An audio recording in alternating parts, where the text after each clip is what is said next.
I applied and I completely forgot about this. And 2 months later, they called me from LA and asked me actually, to represent Lithuania in the national contest. First of all, so I won. I became a Mrs. Lithuania. Welcome to a new episode of Most Memorable Journeys. My guest today is very beautiful. And I'm not just saying that because most of my guests are beautiful, but she is Miss Lithuania after all. And she's so much more than that. She is a wellness coach. She is the mother of two beautiful children. She has experience in the travel industry. She worked for the Lithuanian airports and she was a flight attendant, which I always wanted to be and never managed. Welcome to Most Memorable Journeys, Grete Brokiene. I'm never sure if I say your name right. Did I say it right? You made it amazing. Good morning, Elizabeth. It's so good to have you here. And we are recording this on Zoom, and you are in Lithuania in the middle of a NATO meeting. I mean, I guess you're not attending, but you're affected by it. Actually, we are very affected, and most of the people, they left the capital, Vilnius. Due to this, we have a closed airport now. The flights, the commercial flights are not operating for 3 days. But actually, I have plans to go to listen Joe Biden on Thursday in Vilnius University main hall. It's going to be like a public speech. He's going to make a public speech after the NATO summit. But at the moment, I'm just trying to imagine how long is going to be the queue. Anyway, they're doing the registration. They're having this airport security in the middle of the city. But I hope I'm going to make it. It's really interesting. I mean, this is a unique event for us. And we are 19 years, the same actually as Cyprus, I guess. Yes, in NATO. We made it the same day, same year, I guess. 2014. Yeah? Oh my God, you're embarrassing me here. I have no idea. But, I am for 100%. I know that we became a member of European Union in the same day. I think it was the 1st of May 2004. I know. That is correct. Yeah. So we made it together. That's true. And I was in Poland. I was at the conference in Poland when Cyprus joined the EU. So you were very close. I was very close. So yeah, I mean, this is very exciting. And I'm glad that you have the opportunity. I am sure that you're going to, I'm expecting a selfie with Joe Biden, my dear. So let's do it. I know you. You are a doer. You are not just a talker, and you get things done. So let's go back a little bit. You were born in Lithuania. From what I remember, your parents are in the hotel industry. So you were obviously maybe already prone a little bit to end up in the hospitality industry. Am I right? Once my father became more close with the hospitality business, everybody who knows me in Lithuania. I mean, at that time, I was not a well-known person or a celebrity or blah, blah, blah. I was, a teenager, 14, 15 years. So they used to call me Paris Hilton because my father had, it's true, had the most expensive and luxurious hotel in Vilnius. So you are the Lithuanian Paris Hilton. I mean, they were making jokes of me because it's so funny. When I was 13, something like this, actually Paris Hilton was my idol. This is true. Yeah, okay. I think I would look at you with much more respect than Paris Hilton, but that's another story. Oh, it's just a show off, yeah. But so you started working at some point for Wizz Air. How did this come about? I mean, did you want to be a flight attendant? Did you enjoy it? I'm telling you, I've been telling you so many times. One thing I regret in my life is that I never became a flight attendant. First of all, it's never too late. I told you last year.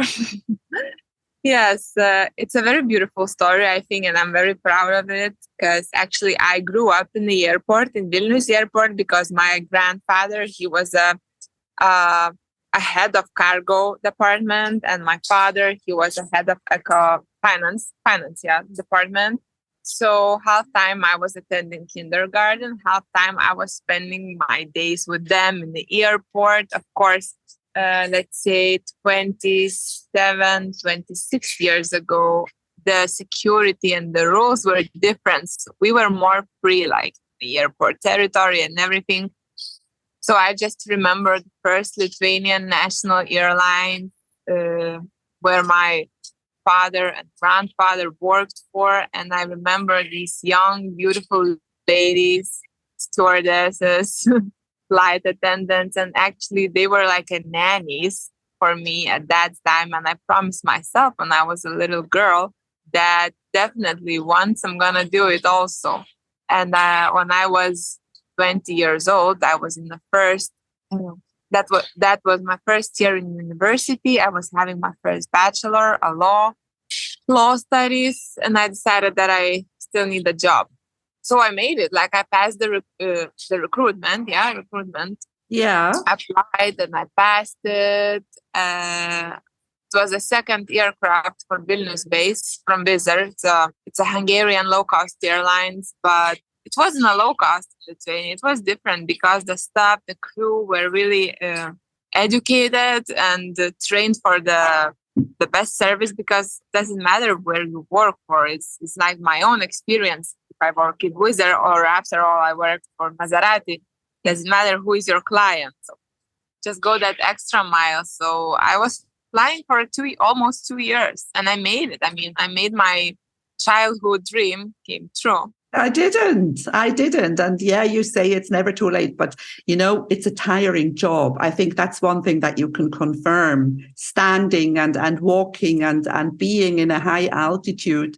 Because I remember talking to you about it. And when everybody was looking for flight attendants 2 years ago after COVID, when everybody wanted to, I was actually considering it, but I think I will have to do that in my next life, because you do agree with me that it is hard work. It depends. I mean, you get used to it. For Wizz Air, it was quite easy because you leave from the home base, you do your job like particular hours on like through the day, and then you go back home and you sleep in your bed and you get used to it. I mean, it's just an experience. So more than hard, it was fun. It was my young days. I mean, okay, I'm still feeling young, but at that time, they really teach me a lot about responsibility, security, everything, because I was very young. I was youngest in the crew at that time.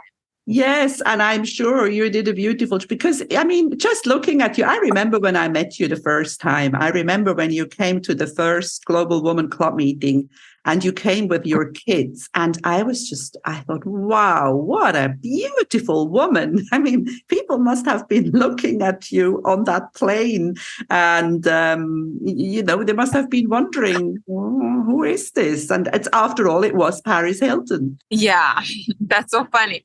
Actually, when you speak about that this job is hard, it's true. I mean, but it depends on you, because previously in the high school, I was dancing, a sport dancer for 12 years. So like I have a high tolerance. Yeah. But for example, when you become a flight attendant, your discipline, your daily habits, your daily routine, it's destroyed. So it affected me, affected my, let's say, general health, my weight, my sleep, headache, blah, blah, blah. But I found a solution. I mean, this is how it started. Then 10 years later, I am a wellness coach. So actually, I'm very thankful for the Wizz Air and this kind of experience and what I chose these 10 years ago for what I have now. Because I had a problem and I solved it with my own knowledge, I just wanted to become more and more like professional in this field. So now when people say that, oh, I don't have a time for a proper nutrition, for a physical activity, for a stress management, for a sleep, I said, are you seriously? And I have a story to tell for all of them, because I remember, as I said, Wizz Air is a low-cost company, and they provide new uniforms for a crew every single year. It's once per year when you have a new uniform. When I was leaving my job, when I was leaving the Wizz Air, my manager, my boss, she was begging, leave faster because you look like a homeless because I lost 25 kilos. I gained during my career in the Wizz Air, and this uniform was looking on me like, oh Jesus Christ, like a bag of potatoes, something like this. And I remember a security guy is making jokes of me because I was passing the security, and they were doing the X-ray for my bags, for like crew bags, seeing like I don't know, beetroots with the courage or something like this, like a healthy dishes, and they were asking and making fun. What is it, Greta? Are you on a diet or something? Or I was just creating my new routine, which will help me to feel better. I was young. It's not normal when you are like 20, 21, overweighted and feeling like really bad. So you actually talk from experience, and I think that is always, it's so much better when you are a coach or whatever you are, and you have actually experienced these things yourself, and you talk from experience. And this is, whatever we have done in our lives makes us what we are. We become the result of all the things that we experience, and that's exactly what you did, and that's why you are such a good wellness coach. But we're not at the wellness coach stage yet. I want to talk about Mrs. Lithuania. How did that come about? It was a bet. It was a bet with my husband. It's really like funny story to tell, but in the end, I think that all the stories in my life are very funny. So in general, I never cared too much about this external beauty or beauty contests or I don't know, fancy dresses and etc. But we were in Bali with my family, with Alexandras and Leila. Leila was like 11 months old at that moment. There was a local contest, Mrs. Indonesia or something like this, and I was just sitting having a dinner, and it's not a shame for me to tell now, making a little bit jokes of these ladies in Mrs. Indonesia. And Alexandra just said, like, why are you doing like this? I mean, why are you making jokes? Are you jealous for them? I was like, no, why should I? And he said, I bet you would never do this. I said, really? So I applied for a Mrs. Globe because last year, it was 2019. So in 2018, we have a winner from Lithuania, Tatiana Lavrinovic. I applied and I completely forgot about this. And 2 months later, they called me from LA and invited me to represent Lithuania in the national contest. First of all, so I won. I became a Mrs. Lithuania. And then, surprise, surprise, look, I'm pregnant again with the second baby. It was so unexpected. But still, I decided to go to Mrs. Globe. So I went to Hong Kong, pregnant 16 weeks with the baby Alexander. I made it to top 10. Nobody knew, just me, that I'm expecting a baby. And at the same moment, COVID started. So it was a huge change in my life, a breakdown, a completely, emotional breakdown, everything, because you know what COVID did to us. And it was funny because we came back from Hong Kong in December. In January, we visited Cyprus, discussing, should we try to live here someday? And then they closed everything for 2 years. So only 2 years later, we moved to Cyprus. Did you tell when you were at this Mrs. It's called Mrs. World? No, what is Mrs. it called? Globe. Mrs. Globe. Did you tell them that you were pregnant at the end? No. I was completely zipped up. Nobody knew except me. I told them during the after party. There was a let's say luxury after party after the contest, and I tell them while on the stage, so they were shocked. Everybody was shocked. What was it like during that contest? Were women nice to each other? What's the experience? Because this is an interesting thing you did. I've always wondered in all these beauty contests, whether it's Miss World, Miss Universe, or Mrs. Globe in your case, Are women supportive or are women mean? Because, we often talk about it that women are jealous of each other, they're envious. What was it like? What was your experience? I mean, surely you cannot speak for everybody else, but what Yeah. was Grete's experience? So I had the same stereotype, let's say, as you are telling about before going there. As I told you, I was dancing a sport dances for 12 years. So this natural uh, concurrence, or how to call it, was inside me. So I left the contest with a little bit nose up, expecting like jealous and dramas and conflicts and etc. But none of them happened. It was completely different than I imagined. There were ladies from 65 countries. I was the youngest. And all the ladies, they have their own story to tell and their own reason why they are participating in the contest. And all these stories and all these reasons, part of them, they were so dramatic. For example, loss of the kids, miscarriages, sexual violence. Mrs. China, she was blind. The mother of three, she was blind doing the performances while her husband kept her hand. A woman from Estonia, Mrs. Estonia, she was from the Interpol, a Polish woman. Wow. Yes. I never told you this. No, I don't know. No. For me, it was a game changer because we have this, in between the women, especially the young ladies, like some, I don't know, jealous or something like this, not being friendly, not supporting each other. And this contest really changed my point of view and inspired me to work with the women more, not more, only with the women. So after I came back from China, I opened my own studio, this wellness nutrition studio, where I said I'm going to support the women as much as I can. So it changed my point of view. I mean, I understood there's no time. You don't have to waste your time like being jealous or doing dramas, conflicts or something like this. When women support each other, magic happens. There's no bigger power.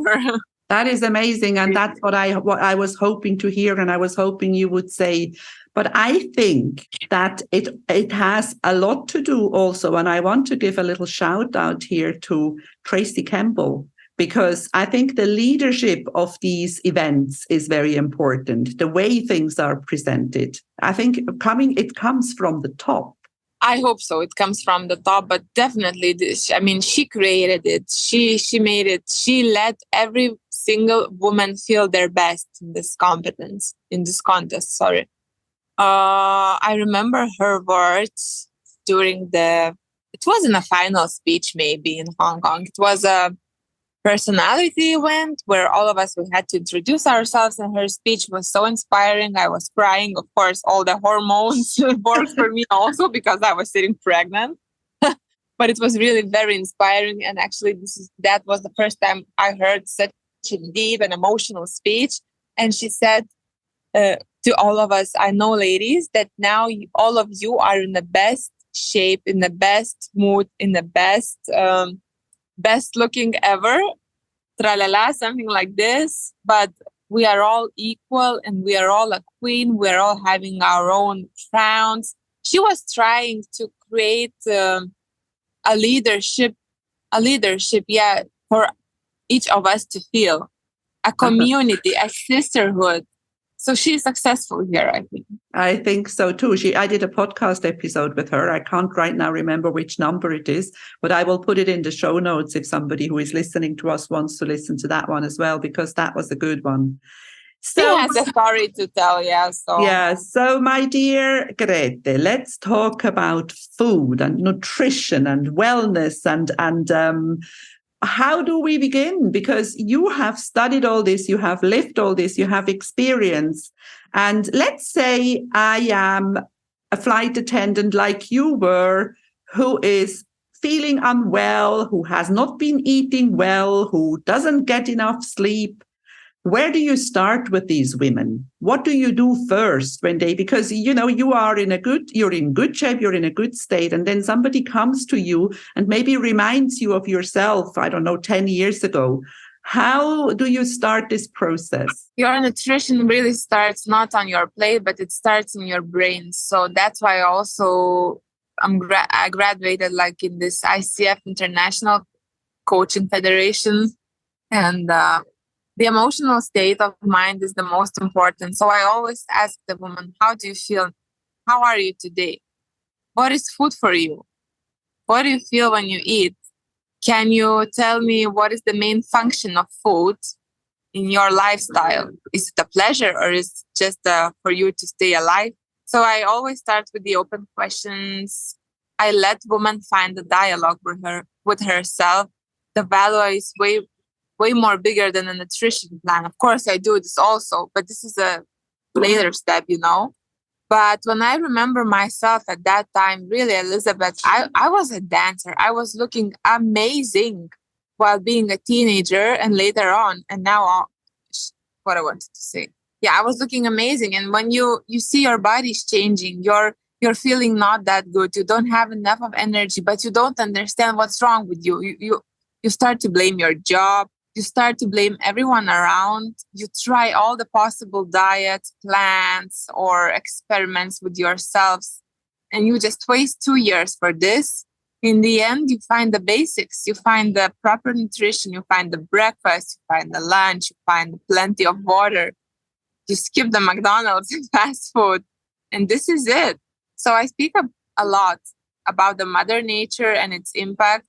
I try to remind for a woman the principles of basics to create the fundamental background for her, because nowadays we have a huge influence of social media, of articles, of portals, news, etc., and we are ready to believe in it and to forget the simple things, what is true. So my main job is to remind the simple things for a big price. That sounds amazing, because at the end of the day, every single one of us knows every single diet that exists in the world.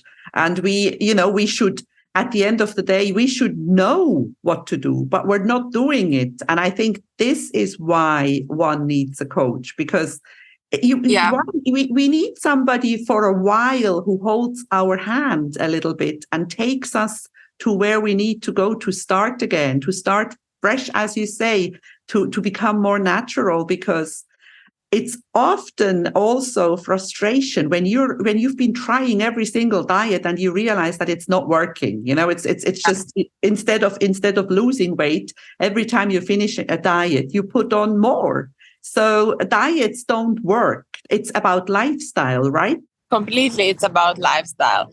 Just one time when I lost a lot of weight and I made myself feel better in the Wizz Air, it's not the only time. Life goes on. I mean, after I had changes in my job, I was a corporate lady. It also made an impact.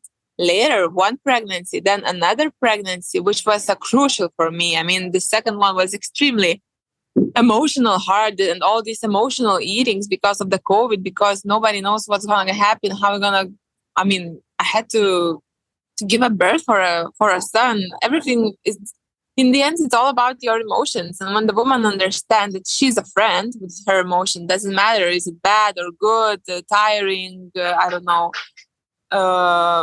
making you feel scary, it doesn't matter. When you become a friend with it, and you understand that this is a part of your identity and nothing's gonna change, you're gonna live it till the end of your life, you just admit it, and everything becomes more easy, especially the nutrition, because you're starting to understand in which part of the day or which part of your emotional state you cover your emotions, bad emotions maybe, with the food, with the snacks, with the junk food especially, because this is how you provocate the dopamine, all the endorphins, the happiness hormones. So let's stay in reality. I love to say for a woman, let's stay in reality. The trips, the vacations, the parties are waiting for you, and you can do whatever you want, but your basic, at least 80% of your this fundamental nutrition, it must be not clean. I don't like the word clean, but proper. Let's say proper. And the other 20%, yes, let's say leave it for a soul. So what you're saying is, I like that, because what you're saying is that you don't always have to be so disciplined. You can, Completely. because if you are, you're going to sort of want to, shoot yourself, because you end up thinking, I'm never, ever going to eat something that I really enjoy. And on the other hand, I have learned as well that you can get to like those things. Those things that you first think. I look at your stuff that you post on social media, and I look at how beautifully you present some of those salads or whatever it is, and you put a little nuts and the little seeds and the little this and the little that. And I think because the eye eats as well, it's and you say the mind eats. It's not just the body that needs food, it's the mind that needs food. And I think it's very important how you present things. That's true. In my job, for example, in my Instagram, what I speak, what I post, what I text, what I write, it's all about me. I don't have any assistants or something else, but my job is it's my lifestyle. I'm selling a new lifestyle, not a nutrition plans. I'm creating a new lifestyle for people, and everything I do, I take pictures, I eat, I create recipes, is a part of me. And it's an example to follow, because I know that this is only audio, but if people could see you, and if they could see you now, and you said that you're not looking good because last night you said you had a drink. And you see, that's the good thing, ladies and gentlemen, even though you have a healthy lifestyle, even though if you are a beautiful woman like Grete, who looks like crazy healthy, you can still have a drink. Definitely. There's always how to say it? There is always a reason for a glass of champagne, especially when your mom is the most professional champagne master and sommelier in this Lithuania. So there's no excuses. You have to make it. I told you. Know that. No, I didn't know. I knew that I know that your parents are in the hospitality industry. I know that your parents are hotel owners, but I never knew that. I think maybe your mom is a potential podcast episode. Does she speak Definitely. English? Oh my God, Elizabeth. And this is the other story. It's also an inspiring story, because when I was a kid, when I was a small girl, she was a midwife. Can you imagine? A midwife. And she was so exhausted after all of this job. She went to pharmacy and she was working for Sharing or for a Pfizer, some of the big companies. And in the end, she completely lost herself. So they went to France. My mom and my dad, they were celebrating a wedding anniversary, something like this. And they went to Champagne, the region. Mm-hmm. And she tasted the first champagne, the real champagne in her life. This is it. It was in 2005. She found her passion, she found her hobby, and in the end, she monetized it. So now she is a judge in the big competitions, in the worldwide meetings. She's a sommelier. She's creating a wine list for famous restaurants. She's the best in champagne. She has her own academy. Wow, I never knew that. From the midwife to the champagne master. The same as me. From the flight attendant to corporate lady, and in the end to my biggest passion, wellness and food. And you studied law. You started off studying law. Why did you study law? It was an impact from my father. In the school time, I didn't know,